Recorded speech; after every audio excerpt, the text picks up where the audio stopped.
இங்கே தலைமை உரையாற்றிய நம்முடைய மதிப்பிற்குரிய ஐயா நல்லசாமி அவர்கள், கல் என்பது மது அல்ல, மது என்ற வகையில் அது இணையாது. கல் உணவின் ஒரு பகுதி என்பதை இந்த மாநாட்டில் மட்டுமல்ல பல ஆண்டுகளாக எழுதியும் பேசியும் வாதிட்டும் வருகிறார். பல இடங்களில் கள் மது என்று நிரூபித்து விட்டால் 10 கோடி பணம் பரிசாக தருகிறேன் என்று கூட முன்வைத்து வாதிட்டார்கள்.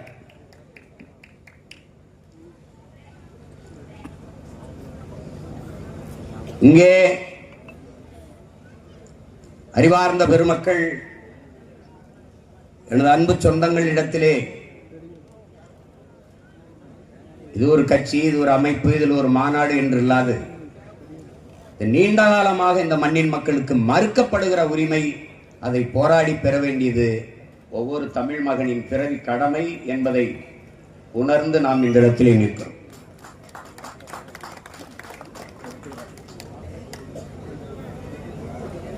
தொடக்கத்திலிருந்து இந்த போராட்டத்தில் ஈடுபாட்டோடு நாங்கள் கலந்து கொண்டு பங்கேற்க காரணம், தாய்ப்பாலோடு பனம்பாலையும் உண்டு வளர்ந்தவர்கள் என்கிற பாசத்தால்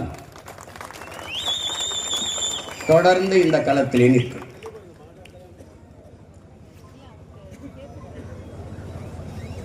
கல் உணவின் ஒரு பகுதி என்று உறுதியாக வாதிட காரணம், இந்த மானுட சமூகம் எந்த ஒன்றையும் போதும் என்று சொல்லாது, உணவை தவிர.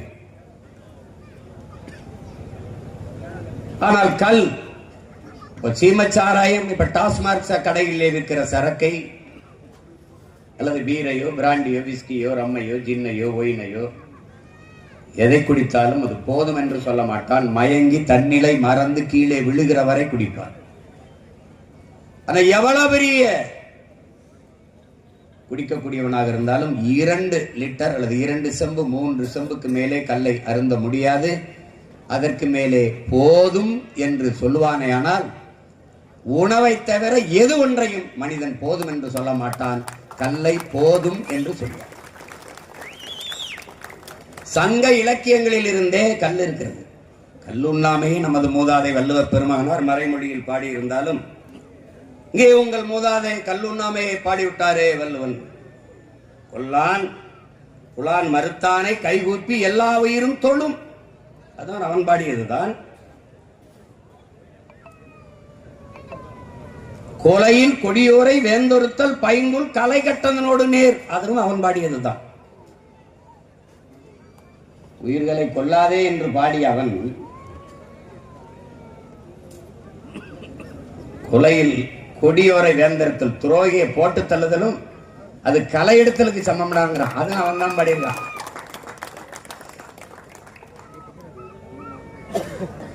ஆனால் இன்றைக்கு எங்கள் மூதாதை இருந்தால் கல் உண்ணாமையை பாட மாட்டான், கல் உண்ணாமல் இருந்தால் அதை வசைபாடி இருப்பான்.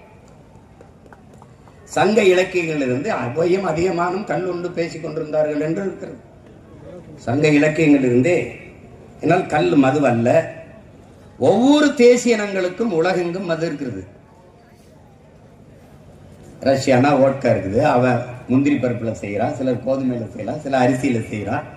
ஷாம்பைன் இருக்குது, ரம் இருக்குது, ஜின் இருக்குது, ஓயின் இருக்குது, திராட்சையில காய்ச்சறான், அப்படி. ஆனால் உலகின் மூத்த குடியான தமிழ் பெருங்குடிக்கு அதற்கென்று ஒரு மதுபானம் இருக்கிறது. அது இந்த கல். அது தமிழன் தேசிய பானம். நாங்கள் அதை கல் என்ற சொல்லையே மறுதலிக்கிறோம், வெறுக்கிறோம். அதை பனம்பால், தென்னம்பால், ஈச்சம்பால், மூலிகை சாறு என்று சொல்லுவோம். கல்லு தானடா அவங்க எங்க மூதாதை பாடிட்டான். கல்லு கல் இல்ல, அத தள்ளு, அந்த சொல்லையே தள்ளு.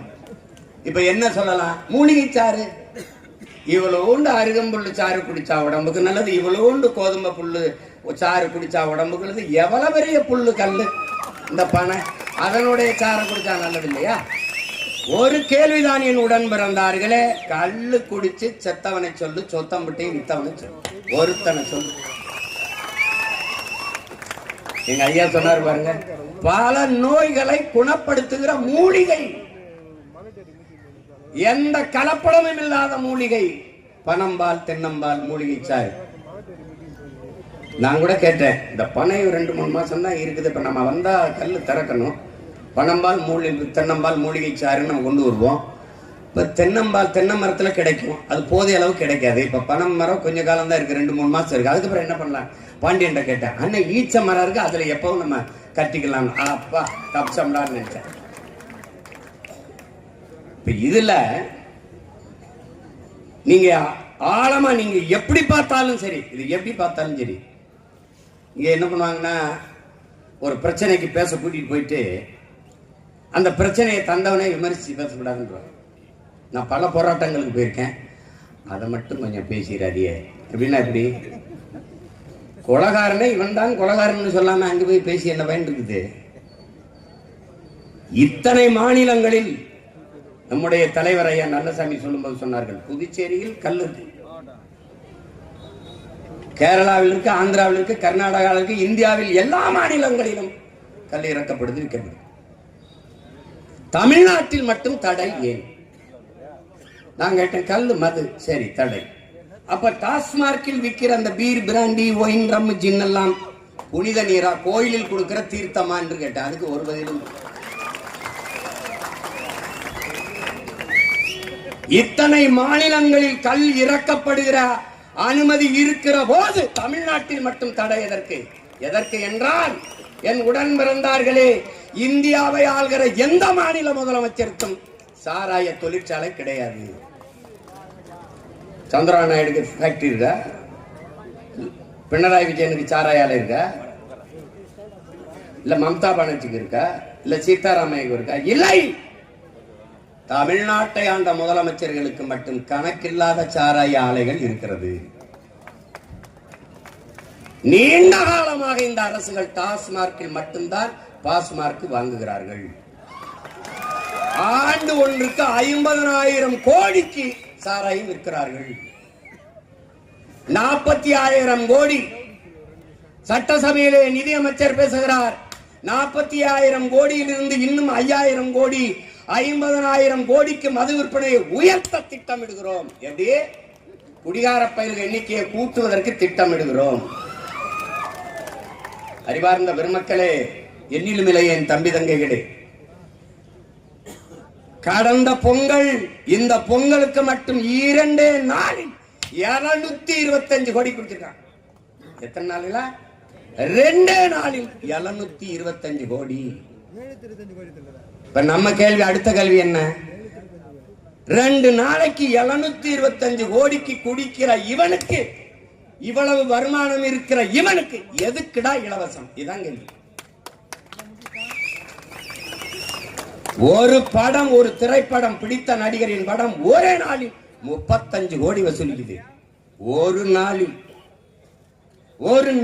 650 கோடிக்கு பிடிக்கிறான் தீபாவளிக்கு. இந்த காசு எங்க போகுது? எங்க வருது? என்ன பண்ற? உயிரை கொள்ளுகிற விஷத்தை மதுக்கடையை அரசு திறந்து வைத்துவிட்டு இளைஞர் நலன், விளையாட்டு, மனிதவள மேம்பாடு, சுகாதாரம் என்ற இலாக்காக்களை வைத்திருப்பது போல ஒரு வேடிக்கை, ஒரு பைத்தியக்காரத்தனம் உலகத்தில் ஏதாவது உண்டா? 100 குற்றங்களில் 90 குற்றங்கள் நிறைந்த போதையில் நிகழ்கிறது. தெருவுக்கு தெரு 2 டாஸ்மார்க் கடைகளை திறந்து வைத்துவிட்டு சட்டம் ஒழுங்கு என்பது எவ்வளவு வேடிக்கையானது! என்ன, ஏன் இந்த கல்லை தடை செய்யணும்? அறிவார்ந்த பெருமக்களே, அன்பு தம்பி தங்கையில கவனிங்கள், ஏன் இந்த கல்லை தடை செய்யணும்? தடை செய்யணும். ஏன் தடை செய்யணும்னா, எவ்வளவு பெரிய குடிகாரனா இருந்தாலும் தானே 2 சம்பு 2 லிட்டருக்கு மேல குடிக்க முடியாது. 1 லிட்டர் எவ்வளவு? 100 ரூபாய். 2 லிட்டர் குடிச்சிட்டான்னா அது அதுக்கப்புறம் அவனால போதும்னு போயிடுவான். 200 ரூபாயோட வீட்டுக்கு போயிடுவான். ஆனால் இந்த டாஸ்மார்க்கு போனா 500 ரூபாய் கூலினா 500 ரூபாய் குடிச்சுட்டு அதுக்கு மேல வீட்டுல போய் பொண்டாட்டி காதல இருக்க கழுத்துல இருக்கிறதுலாம் அத்துக்கிட்டு வந்து குடிச்சு நாசமா மொத்தத்தையும் பறிச்சுட்டு வீட்டுக்கு அனுப்பணும். இப்ப இந்த கல்லை திறந்து விட்டால் டாஸ்மார்க் வியாபாரம் படுத்தும். அதனால உனக்கு என்ன பிரச்சனை? அவர்கிட்ட இருந்து சரக்கு எடுக்கிற வியாபாரம் படுத்தும். இங்க சிக்கல் இதுதான், இந்த வேர் அதுதான், இந்த வேர் பிரச்சனைக்கான வேர். ஏன் எல்லா மாநிலங்களும் கல் இருக்கும் போது என் மாநிலத்தில் மட்டும் தடை இருக்கிறது, நெருக்கடி இருக்கிறது, இடையூறு இருக்கிறது, வழக்கு இருக்கிறது? தீர்மானம் படிச்ச தம்பி சொன்னாரு, பனையரின் மீது போடப்பட்ட வழக்குகளை எல்லாம் நீங்கள் உடனடியாக நீக்க வேண்டும். நீக்க வேண்டாம், அப்படியே வச்சுக்க. எந்த அதிகாரமும் நிரந்தரம் இல்லை என்பதையும் நினைவில் வச்சுக்க. இந்த எவனவன் டாஸ்மார்க்கு ஃபேக்டரி வச்சு காய்ச்சி இந்த கடைகளுக்கு சப்ளை பண்ண அத்தனை பேரையும் உள்ளதுக்கு போடல. ஒரு நாள் நீ பாத்து நீங்க கல்லு மேல கல்லு இறக்குன மேல வழக்கு போட்ட அதிகாரம் நிலையானதல்ல. வலியோர் சிலர் எதியோர் தம்மை வதையே புரிகுவதா மகராசர்கள் உலகாளுதல் நிலையாமெனும் நினைவாங்கிறான். நீயே இருந்துருவ எழுதுவான். நிரந்தர முதலமைச்சர், நிரந்தர பொதுச் செயலாளர் எல்லாம் எங்க படுத்திருக்கீங்கன்னு நாங்க பார்த்தானே இருக்கோம். நிரந்தரம் என்ன நிரந்தரம்? எது நிரந்தரம்? மீட்டு ஒன்னு நிரந்தரம் இல்ல. கால சக்கரம், வரலாற்றின் சக்கரங்கள் சுழன்று கொண்டேதான் இருக்கும். கீழே இருப்பது மேலே வரும், மேலே இருப்பது ஒரு நாள் கீழே வரும். வீதியில் நின்று இன்று போராடி கொண்டிருக்கிற மக்கள், தங்கள் உரிமைக்காக உணர்வெளிச்சோடு ஒன்று கூடி நிற்கிற மக்கள் ஒரு நாள் மேலே வருவார்கள். இதை தடுத்து நிறுத்துகிற நீங்கள் ஒரு நாள் இதே மாதிரி கீழே வருவீர்கள். இது நடக்கும்.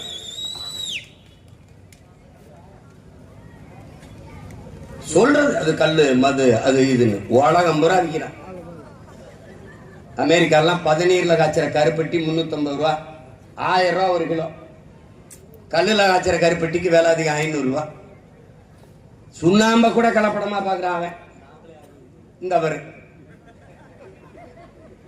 இவன் எங்க பொருளாதாரத்துக்கு தெரியாத இந்த பைத்தியக்கார பயில்கிட்ட நாட்டை கொடுத்துட்டு அவன் சாராய பொருளாதாரத்தை வச்சு நம்மளை சாத எடுத்துக்கிட்டு இருக்கான். பனை என்பது தமிழனின் தேசிய மரம், தமிழனின் தேசிய மரம்.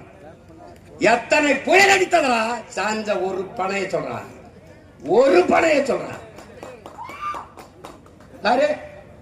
இந்த பைத்தியக்கார பயில்கிட்ட கொடுத்து நாட்டை கொடுத்துட்டு எத்தனாயிரம் ஆண்டுகளாடா வேளாண்மை செய்யறோம். உலகத்துல அறிவியல் தொழில்நுட்பம் வளராத காலத்திலே திரும்பி பார்க்க வைத்தவன்டா என் முன்னோர்கள். ஓடுகிற நீரை தடுத்து பாசனத்திற்கு பயன்படுத்தி விட முடியும் என்ற அணையை கட்டி நிறுவியான் கரிகால் பெருவள சோழன் என் பாட்டன். எல்லா அணைகளும் நீர் வந்து இப்படி கீழ் நோக்கி தான் போகும்.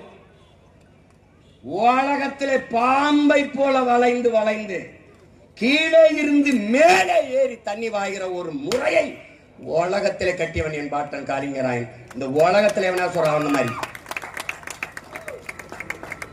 அப்படி அணை கட்டி பாய்ச்சிக்கிட்டு இருந்து எங்களுக்கு இந்த காவாய் இருக்குல்ல, காவாயில 2 பக்கமும் மண்ணை அரிக்குதுன்னு. மண்ணை அரிக்கிறது தாண்டா மடப்பையில அப்படி வச்சிருக்கு. கசிவு நீர் பாசனம்னு இருக்கு, பல ஆயிரம் ஏக்கர் பாயுது. அதுல சிமெண்ட போட்டு பூசுற விஞ்ஞானிகளை உலகத்துல எங்கேயாவது பார்த்திருக்க நீ? உலகத்தை பார்த்திருக்க நீ எங்கேயாவது? நீர் தரையில ஊறி போகணும், பக்கவாட்டுல ஊறி போகணும், நண்டு நத்து அதுல போய் இருக்கணும், மண்புழு பூச்சிக்குழு இருக்கணும், அப்பதான் மண்ணு வளமாகும். இது கூட தெரியாதவன்ட நாட்டை கொடுத்துட்டு டே மண் அரிக்குதுன்னா 2 கரையிலும் மரம் நடணும்டா, மரம் நடணும். இருக்கிற மரங்களிலே விசித்திரமான மரம் பனை. தென்னைக்கும் பனைக்கு அதை பராமரிக்கணும். பராமரிக்க வேண்டியது இல்லை.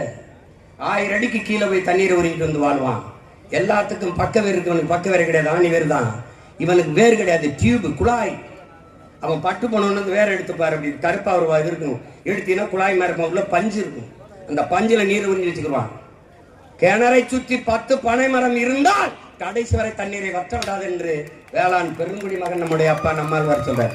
அவன் உறிஞ்சு கூட அப்படி வச்சுக்கிடுவான். அவன் வறண்ட நில பயிர் எவ்வளவு ஆழமா இருந்தாலும் தூக்கிட்டு வந்து தண்ணீர் வச்சுக்கிடுவான். 800க்கும் மேற்பட்ட பயன்பாட்டை தன் உடலில் இருந்து மானுட சமூகத்துக்கு தருகிற ஒரே மரம் பனை மரம் தான் கற்பக தருங்கிற. 800க்கும் மேற்பட்டது. பனையில ஒன்று சொல்ற கழிவு வேஸ்ட் ஒன்னு சொல்லுவான். ஒன்னு சொல்லு ஒன்று கிடையாது. அதனால்தான் தமிழனின் தேசிய மரம் என்று வைத்தான். பனை மேல எங்களுக்கு இருக்கிற ஈடுபாடு பற்றென்ன? ஈழ தாயகத்தில் எங்கள் உயிர் தலைவன் பிரபாகரன் பெருங்கடை கட்டி போராடுகிற போது ஒவ்வொரு பனையும் மாவீரராக நின்று களத்திலே போரிட்டது. எதிரி வீசுகிற குண்டுக்கு நெஞ்சை குடுத்து தடுத்து மாவீரர்களை காப்பாற்றியது பனை. அது எவ்வளவு பெரிய பொருளாதாரம் அதில் இருக்குன்னு தெரியாம, அதுல எங்க ஊர்ல சிவகங்கை ராமநாதத்துல 100 ரூபாய்க்கு விற்கிறான் அந்த மரத்தை. 100 ஆண்டு கால மரத்தை 100 ரூபாய்க்கு. கேரளாவில இருந்து கல்குவாரிக்கு செங்கல் கால்வாய் கட்டிட்டு போயிட்டு இருக்காங்க. செங்கல் கால்வாய்க்கு என்னன்னு தெரியாம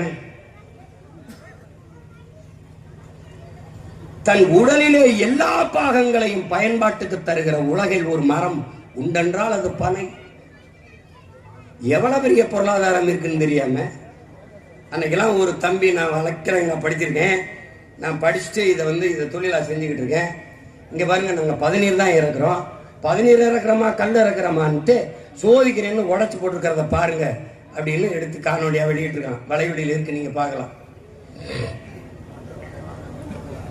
அவ்வளவு நேர்மையா கடமையாற்றுகிறார்.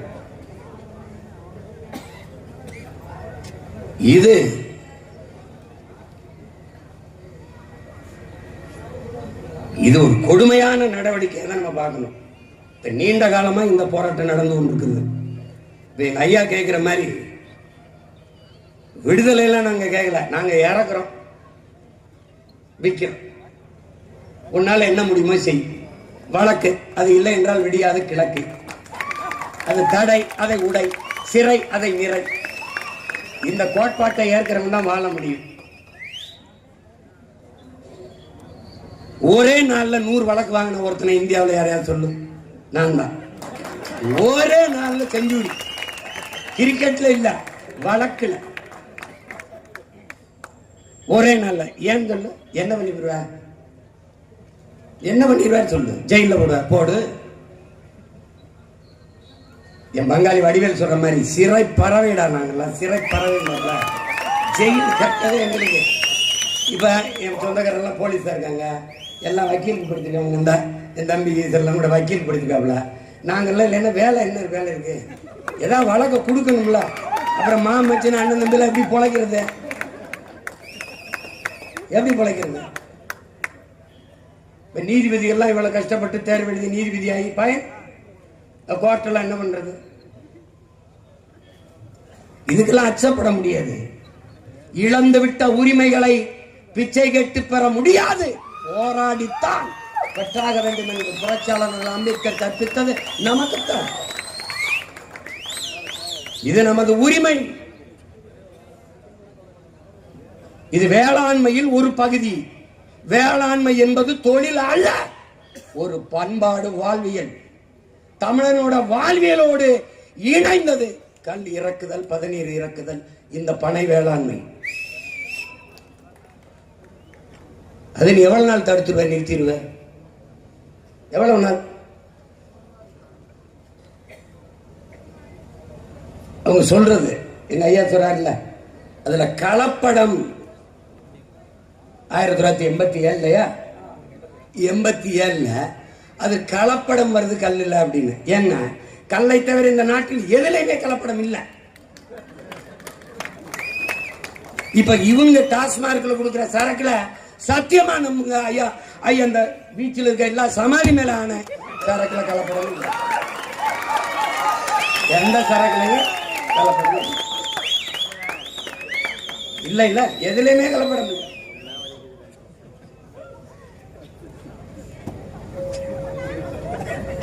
இந்த மாதிரி ஒரு கொடுமையை நீங்க பாருங்க. இப்ப பாருங்க, இப்ப ஒரு அரசு, நல்ல அரசு, எங்க ஐயா சொன்னார்ல, குடிதறி கோலோச்சு மாநில மன்னன் அடிதொலி நிற்கும் உலகு. அப்புறம் இதனால் இதனால் இவன் முடிக்கும் என்றாய்ந்து அதனை அவன்கண் விடல். அது ஒரு அதையும் எழுதுன அந்த அந்த பாட்டம் தான். மறுபடியும் என்ன சொல்றான்? நல்லாண்மை என்பது ஒருவருக்கு தான் பிறந்த இல்லாண்மையாக்கி கொள்ளல். நாட்டையும் வீட்டையும் நீயே ஆள்வது மாதிரி பார்த்துக்க, அதான் நல்ல ஆண்மகனுக்கு அழகுங்கிறான். தமிழ் சமூகம் தடுமாறிட்டது. வீட்டுக்கு தகப்பனையும் நாட்டுக்கு தலைவனையும் கடன் வாங்க முடியாது என் உடன் பிறந்தார்களே. தலைவன் என்பவன் இரத்தவனாகவும், தகப்பன் என்பவன் பெற்றவனாகவும், தலைவன் என்பவன் இரத்தவனாகவும் இருக்கணும். அதை நினைவில் வச்சுக் கொள்ளணும். வந்தவன் போனவன்ட்டா நாட்டை கொடுத்துட்டு தினம் போராட்டம். கல்லுக்கு மட்டும்தான் விடுதலையா? மற்றதெல்லாம் விடுதலை அடைஞ்சிட்டீங்களா? அரசு பள்ளி கல்லூரிக்கு வருகிற மாணவர்களின் எண்ணிக்கை குறைகிறதே, ஆண்டுக்காண்டு குறைகிறதே. ஏன்? அதற்கான காரணம் என்ன? ஆய்வு செய்யுங்கள் என்று அரசு உத்தரவிட்டு மாவட்ட ஆட்சியர்கள் அது குறித்து ஆய்வு செய்தால் அது எப்படிப்பட்டதாக இருக்கும்? ராமநாதபுரம், சிவகங்கை, தேனி இந்த மாதிரி மாவட்டங்களில், திருநெல்வேலி இந்த மாவட்டங்களில் எல்லாம், சேலம் போன்ற மாவட்டங்களில் எல்லாம் டாஸ்மார்க் விற்பனை குறைகிறதே. அதற்கு காரணம் என்று ஆய்வு செய்யுங்கள் என்றால், படிக்க வர்ற பிள்ளைகளின் எண்ணிக்கை குறைகிறதே காரணம் என்று தேடாமல், குடிக்க வருகிற மக்களின் எண்ணிக்கை குறைகிறதே அதற்கு காரணம் என்று ஆய்வு செய்கிற ஒரு அரசு, அது அரசா தரிசா என்பதை அறிவார்ந்த தமிழ் சமூக மக்கள் சிந்திக்கணும். இவர்கள் ஒருபோதும் டாஸ்மார்க் கடையை மூட மாட்டார்கள். இந்த கல்லு இறக்கிற அனுமதியை தரமாட்டார்கள். நாம் எடுத்துக்கொள்ள வேண்டும். அதுல போட்டிருக்கோம்ல, கள் எமது உணவு, கள் எமது உரிமை. அதை எடுத்துக்கொள்ள வேண்டியது தமிழ் மண்ணில் பிறந்த ஒவ்வொரு குடிமகனின் கடமை. நீ என்ன விடுதலை தருவதல்ல, விடுதலை பெறுவது. இது எனது உரிமை, நான் பெறணும். அவ்வளவுதான்.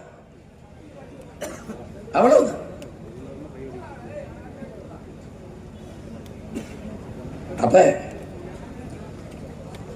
அவரே சொல்றார், தம்பி 50,000 கோடிக்கு நம் வருவாய் ஈட்ட முடியுங்கிறார். இப்ப ஒரு கற்பனை பாருங்க. இப்ப ஒரு அரசு வருது, நிலமும் வளமும் சார்ந்த தொழிற்சாலைகள், வேலை வாய்ப்பு, வளர்ச்சி, ஒரு கட்டமைப்பு முடிவு பண்ணிட்டோம். பனை, தென்னை எங்கெங்கு இருக்கிறதோ அது சார்ந்த தொழிற்சாலைகள். தொழிற்சாலைன்னா பெரிய கட்டடத்தை கட்டி அதுல சென்ட்ரிங் போட்டு அப்படிலாம் கிடையாது. இன்னைக்கு எவ்வளவு பெரிய தொழிற்சாலையை தகர சீட்லாம் கட்டுறான். இறக்க பதநீரை இறக்க, கருப்பட்டியை காய்ச்ச, நாட்டு சர்க்கரை, பணம் கற்கண்டு தயாரிக்க, பனை ஓலை, பாய், கொட்டான் எல்லாம் தயாரிக்க, பனை நார், அதிலிருந்து கயிற்று கட்டில், அதிலிருந்து கொட்டான், அதிலிருந்து பாய் எல்லாம் தயாரிக்க, ஒவ்வொன்று பொருள்களையும் தயாரித்து உங்களால் நம்ப முடிகிறதா? பனை ஓலை கொட்டான் இந்த துபாய் நாடுகளில் 250 ரூபாய், 300 ரூபாய், 400 ரூபாய். அமெரிக்காவிலே அன்பு தம்பி தங்கையிலே உடன் பிறந்தார்களே, ஒரு கயிற்று கட்டில் 40,000 ரூபாய் ஒரு கயிற்று கட்டு. எங்கு பொருளாதாரம் இருக்கிறது என்பது தெரியாமல், இந்த பனை எங்கெங்கு இருக்கிறதோ அது சார்ந்த பொருட்களை உற்பத்தி செய்கிற தொழிற்சாலைகளை நிறுவி மக்கள் வாழ்விடங்களிலேயே அரசு பணி, அரசாங்க வேலை கிடைக்கும்படி செய்துவிட்டால் வறுமை, ஏழ்மை ஒளிந்துவிடும். 1000, 500க்கு கையேந்துகிற நிலைமை ஒளிந்துவிடும். பசி என்ற வார்த்தை இல்லாது ஒளிந்துவிடும். அதுதான் இங்கே ஒரு பதாகையை ஏந்தி கொண்டிருந்தார் ஒரு தம்பி. தமிழ் குடி மக்களின் தற்சார்பு பொருளாதாரத்திற்கு வித்திடும். அதில் ஒன்றுதான் பதநீர், கல் இறக்குகிற உரிமை. அதை விட்டுவிட்டு டாஸ்மார்க்கில் இவ்வளவு சரக்கு வித்துட்டு கல்லை மட்டும் மது என்று சொல்லி பழியிட்டு அதை தடை செய்வது என்பது மிகுந்த கொடுமையானது, வேடிக்கையானது, அருவருக்கத்தக்கது. இந்த அற்ப உரிமையை கூட போராடி பெற முடியாத நாம் வேற எந்த விடுதலை அடைய முடியும்? எந்த உரிமையை அடைய முடியும்? உங்களுக்கு தெரியாதா? உங்க மனச்சான்றை சொல்லுங்கள். நாடெங்கிலும் கணக்கில்லாத போதைப் பொருட்கள் விற்கப்படுகிறது. அதிகமான போதைப் பொருள்கள் பள்ளி கல்லூரி வழிபாட்டு தலங்களுக்கு அருகிலேயே விற்கப்படுகிறது. இதெல்லாம் இந்த அதிகாரங்களுக்கு தெரியாமல், கல்லறைக்கு உரிமையில் வழக்கு போடுகிற இந்த காவல்துறை அதிகாரிகளுக்கு தெரியாமல் விற்கப்படுகிறதா? யார் கேட்கிறது? ஏன் அதையெல்லாம் தடுக்கவில்லை? ஏனால் அதிகாரங்கள் தெரிந்தே அதை அனுமதிக்கிறார். கஞ்சா, கொக்கைன், அவின், மெத்தப்பட்டமைன், ஏகப்பட்ட வாய்க்கு வராத போதைப் பொருள்கள் இந்த நாட்டில் புழங்கிக் கொண்டுதான் இருக்கிறது. கல் இறக்குவது, பதநீர் இறக்குவது என்பது வேளாண்மையில் ஒரு பகுதி. ஆடு மாடு வளர்த்தல், தேனீக்கள் வளர்த்தல், பட்டுப்பூச்சி வளர்த்தல், நெசவு, இதெல்லாம் வேளாண் தொழிலின் பெருக்கம், விரிவாக்கம் தானே ஒழிய அது தனித்த ஒன்று கிடையாது. அதனால்தான் இத்தனை உழவர் குடிமக்கள் இங்கே கூடியிருக்கிறார்கள். இதையும் விட பெருந்திரளாக மக்கள் கூடி ஒரு மாநாட்டை நம்மளால் நடத்தியிருக்க முடியும். நெருக்கடி, கால நெருக்கடி, எங்களுக்கு இருக்கிற நெருக்கடி. ஐயா பாரதிய ஜனதா கட்சியின் துணைத் தலைவர் சொன்னது போல, ஈரோட்டு தேர்தலில் அங்கே நிற்க வேண்டிய நான் இங்கே நிற்கிறேன் என்றால் நான் வருகிறேன், பங்கேற்கிறேன் என்று கொடுத்த வாக்குறுதியை காப்பாற்ற வேண்டும் என்பதற்காக ஓட்டை என் மக்களிடத்திலே நாங்கள் கேட்டு பெறுவதென்பதே உரிமையை காப்பாற்றத்தான். உரிமையை இழந்து விட்டு அந்த ஓட்டை பெற்று எங்களுக்கு பயன் என்ன? ஓட்டுக்காக நிற்பவன் அங்கே நின்றிருப்பான். நாட்டுக்காக நிற்கிற பிள்ளைகள் என்பதால் தான் இந்த நாட்டிலே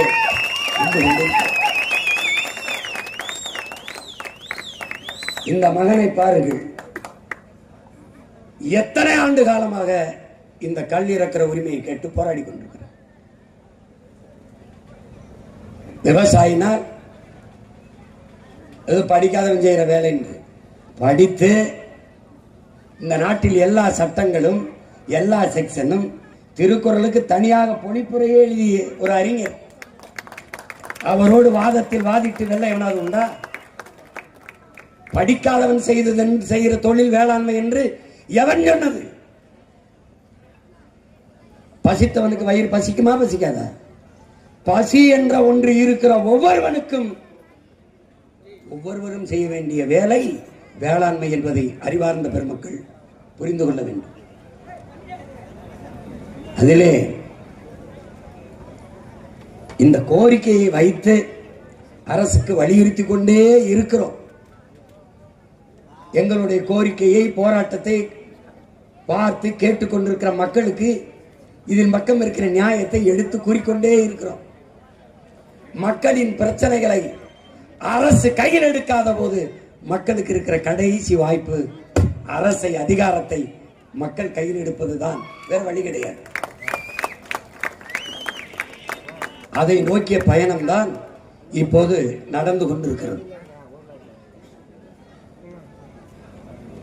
நமக்கு ஒரு காலம் வரும், பனை சார்ந்த தொழில், தென்னை சார்ந்த தொழில், வேளாண்மை சார்ந்த தொழிற்சாலைகள் மக்கள் வாழ்விடங்களிலே நிறுவப்பட்டு வேளாண்மையை முன்னிறுத்தி கட்டமைக்கப்படுகிற தற்சார்பு, பசுமை, தாய்மை பொருளாதாரத்தை முன்னிறுத்தி கட்டமைக்கப்படுகிற பொருளாதாரத்தை நிறுவி உலக நாடுகளை நம்பக்கம், தமிழ் குடிகள் நிறைந்து வாழுகிற தமிழகத்தின் பக்கம், தமிழ்நாட்டின் பக்கம் திரும்ப வைக்கிற காலத்தை மாட தமிழ் மக்கள் நாம் உருவாக்குவோம் என்பதை இந்த மாநாட்டின் வாயிலாக நான் உங்களுக்கு அந்த உறுதியை தருகிறேன். இந்த மகன்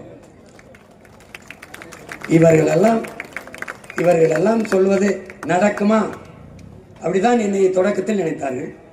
சினிமா எடுக்கிற சின்ன பையன், இவனெல்லாம் ஒரு ஆளா என்று நினைத்தார்கள். தனியாக நின்று என்ன செய்வாய் என்றார்கள். ஒன்றும் செய்ய முடியாது என்றார்கள். பெரியார் இல்லை என்றால் தமிழ்நாட்டிலே அரசியலே இல்லை என்றார்கள். பெரியாரை பேசாது ஓட்டை பெறவே முடியாது என்றார்கள். திராவிடம் என்ற சொல்லு இல்லாது இங்க அரசியலே இல்லை என்றார்கள். இந்தியம், திராவிடம் இது இல்லாத அரசியலே இல்லை என்றார்கள். இது ரெண்டுமே இல்லை. நாங்கள் காந்தியும் துணைக்கு கூப்பிடவில்லை, தாத்தா காமராஜரையும் துணைக்கு கூப்பிடவில்லை, பெரியாரையும் அழைக்கவில்லை, சிறியாரையும் அழைக்கவில்லை.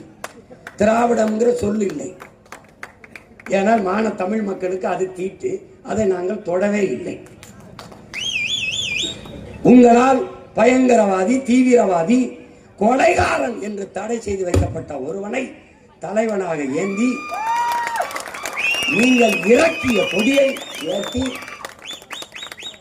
36 லட்சம் வாக்கை பெற்று 8.5 விழுக்காடு வாக்கை தொட்டு தனித்த ஒரு கட்சியாக தமிழினர் அரசியல் வரலாற்றிலே அங்கீகாரம் பெற்றிருக்கிற ஒரு கட்சி எங்களுடைய நாம் தமிழர் கட்சி. இதெல்லாம் இல்லாது முடியாது என்றால், முடியாது என்று யார் சொன்னாலும் உங்களால் முடியாது என்று சொல்லுங்கள், யாராலும் முடியாது என்று சொல்லாதீர்கள். நாங்கள் ஒரு அகராதியை கொண்டவர்கள். உலகில் யாராலும் முடியாதது எங்களால் முடியும், எங்களால் முடியாதது உலகில் எவராலும் முடியாது என்ற கோட்பாட்டில் உள்ளவர்கள். கடலையே கடந்து வந்து விட்டோம். கரையை கடப்பதற்கு எவ்வளவு நேரம் ஆகும்? ஒரு நாள் இந்த நிலமும் அதிகாரமும் உழைக்கும் பாட்டாளி வர்க்கத்திற்கு, உழவர்குடி மக்களுக்கு கைவரப்பெறுகிற போது ஒவ்வொருத்தருடைய கனவும் இங்கே இங்கே இங்கே நிறைவேற்றப்பட்ட தீர்மானங்கள் அத்தனையும் ஒரு நாள் நிறைவேற்றப்படும். குறைகளை கேட்கிறவர்களாக இல்லாமல் குறைகளை தீர்க்கிறவர்களாக எம் மக்கள் மாற வேண்டும் என்பதுதான் இன்றைக்கு நமக்கு இருக்கிற தலையாய பொறுப்பும் கடமை. அதிலே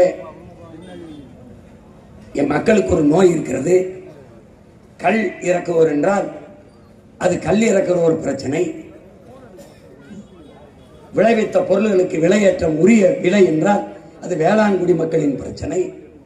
காவிரி நதிநீர் உரிமை போராட்டம் என்றால் அது வேளாண்குடி மக்களினுடைய சிக்கல். மீனவன் படுகொலை செய்யப்படுறால் மீனவர்களுடைய சிக்கல். மாணவர்களின் கல்வி கட்டண உயர்வு என்றால் அது அவர்களுக்கான பிரச்சனை. போக்குவரத்து தொழிலாளர் பிரச்சனை என்றால் அது அவர்களுக்கு. ஆசிரியர் பெருமக்கள், பகுதி நேர ஆசிரியர் பெருமக்கள் நிரந்தர பணி என்றால் அது அவர்களின் பிரச்சனை.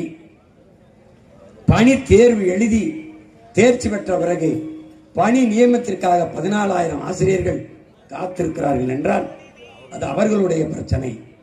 இப்படி கருதுவதுதான் இந்த நாட்டுக்கும் மக்களுக்கும் பிரச்சனை.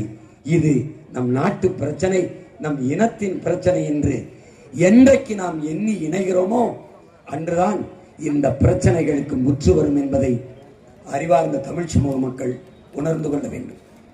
இது இங்கே இருக்கிற வேளாண் பெருங்குடி மக்களின் அமைப்பு, எங்கள் ஐயா செந்தில்குமார், என் தம்பி ஈசன் முருகசாமி, எங்கள் ஐயா நல்லசாமி, தம்பி பனையேரி பாண்டியனுடைய பிரச்சனை அல்ல, என் பிரச்சனை, உங்கள் பிரச்சனை, இந்த மண் பிரச்சனை.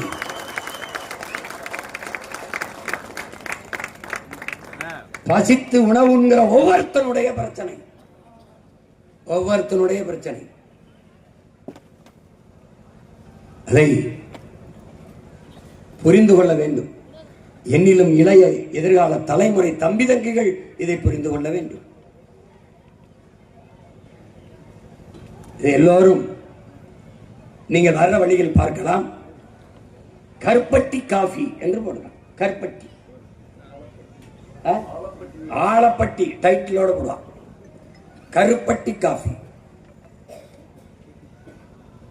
அதுல ஏன் இயற்கை உணவு முறைக்கு திரும்புது உலகம், ஆனால் உற்பத்தி அதுக்கு ஈடு கொடுக்க முடியல. அதனால மரபணுவை மாத்திக்கிட்டு இருக்கான்.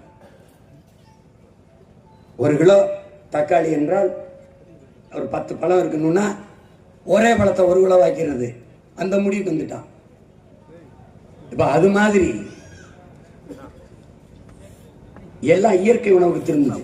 கடைகளை போனா மரச்செக்கு என்ன இங்க விற்கப்படும்ன்றான். அப்ப இப்ப மாறுது. அது காரணம் யாரு? இந்த கும்பிட்டபடி நிக்கிறாரு பாருங்க, இந்த நிக்கிறாரு பாருங்க குரங்கை கட்டி. அதுக்காரு இவங்களுடைய பிள்ளை அங்கே ஒருத்தர் நிக்கிறான் பாருங்க, இங்க உட்கார்ந்துருக்கான் பாருங்க, நாங்க தான். ஆனா கத்திக்கிட்டே இருந்து செத்து போறவன் மட்டும் நினைச்சிடாத நீ. என்ன ஒருத்தன் கேட்டான், என்ன சீமான் முதலமைச்சராக இருக்கா, கட்சி ஆரம்பிச்சிருக்கா? இல்ல இல்ல, முச்சந்தில் நின்று கத்திட்டு சாகிறதுக்கு தான் கட்சி. வந்தவன் போனவன்ட்ட நாட்டை கொடுத்துட்டு 4-3 சீட்டை கட்டு முட்டிக்கால் போடுற ஈனப்பையன் நினைச்சிருக்கேன். ஏய் என்னை கேட்குறான், சீமா நீ தனிநாடு கேட்பியா? ஏன் தனிநாடு கேட்கணும்? பாரத நாடு பைந்தமிழர் நாடு, இந்திய நாடு என் நாடு. தம்பி மொத்த தேங்காய் என்னது? உடைச்சு சில்லெடுத்து கிடைக்கிற செதர் தேங்காய் உடைச்சு சில்லெடுத்து கிடைக்கிற சின்ன பயல்களை நாங்க. மொத்த நாடு என்னது? அது மாதிரி என்ன தெரியுமா சொல்லுவான், இவன்லாம் முதலமைச்சர் ஆகிறது அப்படிதான் நினைச்சுக்கிட்டு தான். இவனெல்லாம் ஒரு ஆளா நினைச்சுக்கிட்டு இருந்தான். இப்ப நான் மட்டும்தான் ஒரு ஆளா தெரியுது அவங்களுக்கு. தம்பி 20 நாடுகள் 20 நாடுகளின் படை திரட்டி வந்து என் தலைவனோட சின்ன ஓட்டான் சிங்களன். இப்ப 20 கட்சிகள் சேர்ந்து அவன் நாட்டு சண்டை, என்னைக்கு என் வீட்டு சண்டை, வீட்டோட சண்டை. வார்த்தை மகன் அவரை ஒன்றும் பண்ண முடியல. நீ நான் கேட்கிற கேள்வி கேட்டா பதில் இருக்கா? பதில் இருக்கா? அவதூறை தவிர ஒன்று ஏதாவது இருக்கா? இப்ப இவ்வளவு பேர் நாங்க பேசணும்ல, அதை விட்டு நானும் எங்க அப்பாவும் கல் குடிச்சோம்ல, அதான் போடுவான். எல்லாரையும் சொல்லல, ரெண்டு தொலைக்காட்சி இருக்கு. என் தலைவனை நீ எந்த தொலைக்காட்சியில வளையொலியாவது காட்டியிருக்கியா? உன்னை தவிர்க்க முடியாம காட்ட வச்சிட்டேன் பாத்தியா நீ. பிரபாகரனோட இவர் நிக்கிற படம் அந்த பாரு அப்படின்னு உன்னை காட்ட வச்சிட்டேன். அது மாதிரி தம்பி கல் 1 மடங்கு தான் குடிச்சிருக்கேன். கடையை தோட்டத்துக்கு வண்டியில் வச்சு குடிச்சுக்கிட்டே போவேன். புரியுதா உங்களுக்கு? நான் கல்லூரிக்கு படிக்க போகும்போது கல் குடிச்சு தான் போவோம். எங்க அண்ணன் வந்திருக்குமே அங்கிட்டு இருக்காரா? இந்த மாதிரி உலகத்துல எந்த கல்லூரி வாசல்லையாவது கல் கடை வச்சு பார்த்திருக்கியா?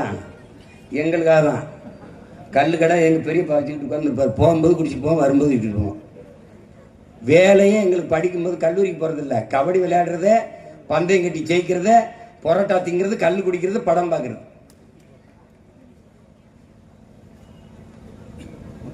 அதனால கல் என்பது இதெல்லாம் காலையில ஏதாவது சாப்பிட்டியாப்பான்னு எங்க அப்பாவுக்கு கொண்டு வந்து, இது இப்ப பிளாஸ்டிக் குடுவையில் இருக்குது, மண்ணில் இருக்குது. அது வந்து சொரக்கா குடுவையில் வந்து இறக்கி இந்த 1 பனை கல் 48 நாள் குடிக்கணுங்கிறார் ஒரு மண்டலம். 1 பனை கல்லை வச்சிருவாப்புல. குடிச்சிட்டு அதுக்குன்னு கறி இளம் ஆட்டுக்கறி வாங்கி வதக்கி தின்னுட்டு போகும்போது உடம்புல ஒரு மினுமினுப்பு, ஒரு மதப்பொரும் பாருங்க. எவனாவது போய் பார்த்தா போதும், இதோட ஏய் என்ன இல்லைண்ணே, என்ன இல்லைண்ணே, தெரிஞ்சுதான் பாரு. அவ்வளவு சேட்டை பண்ணவங்க நாங்க. அதுக்காக கல்லை குடிச்சா சேட்டை பண்ணணும்னு நினைச்சுக்க கூடாது, குடிக்கணும். ஒரு காலம் வருது. எப்படி காலம் வருது? பதநீர், இளநீர், கரும்புச்சாறு, என்ன பழச்சாறு, இதெல்லாம் தேசிய குடிபானங்கள். நீ குடிச்சே ஆகணும். ரோட்டு கடையில் போட்டு விற்க உன்னை விட மாட்டேன். நானே கடையை கட்டி வைப்பேன். அதுக்கு மாசம் 50 ரூபா 20 ரூபா வாடகை கட்டி விற்பேன். என் உழைக்கும் மக்கள் வீதியில ஓட்டு விற்க நான் அனுமதிக்க மாட்டேன். என் காலில் போட்டிருக்க காலனி குளிரூட்டப்பட்ட அறையிலும், உழைக்கும் மக்கள், வேளாண்குடி மக்கள், என் ஆத்தாளப்பன் விளைவிக்கிற அத்தியாவசிய உணவுப் பொருள் வீதியிலும் கிடக்க வைக்கிறவன் நல்ல உழவல் குடியோன். உழவன் குடி மகனுக்கு பிறந்தவனா இருக்க முடியாது. ஏய், தலைகீழ் மாற்றம் தான். ஏசிரூமுக்கு தெருவுலையும், தெருவில் கிடக்கிறது ஏசிரூமுக்கு மாற்றி விட்டுருவேன். என்ன பண்ணுவார், வச்சு விட்டுருவேன்.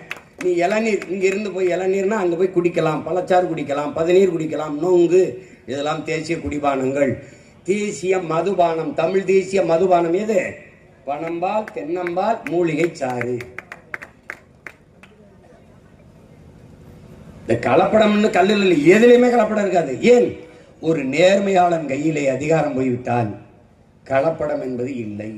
அதைத்தான் எங்க அப்பா சொல்கிறார், நல்லாண்மை என்பது ஒருவனுக்கு தான் பிறந்த இல்லாண்மையாக்கி கொள்ளல், குடிதலி கோலோச்சு மாநில மன்னன் அடிதொலி நிற்கும் உலகு. மக்களின் தேவை அறிந்து குறிப்பறிந்து சேவை செய்கிற ஒரு அமைச்சை உலகம் போற்றி தொழுங்கிறது.